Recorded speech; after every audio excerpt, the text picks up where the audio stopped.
مولا علی فرماتے ہیں جب حضور نے مغرب کی نماز کی نیت باندھی تو انہوں نے بھی پیچھے نیت باندھ دی۔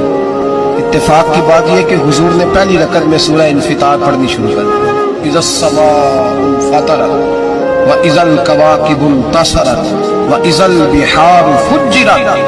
کہتے ہیں جب محبوب اس آیت پہ پہنچے نا کہ یا ایھا الانسان ما غرک بربک الکریم، اے انسان تجھے کس چیز نے دھوکے میں ڈال دیا، حالانکہ تیرا رب تو بڑا ہی کرم کرنے والا۔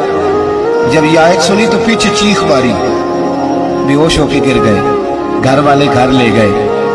نماز مکمل ہوئی تو حضور نے فرمایا کیا ہوا؟ عرض کی حضور وہ تو رو پڑے تھے، گھر لے گئے۔ محبوب پیچھے گئے تو بے سود پڑے، تیز بخار ہو گیا۔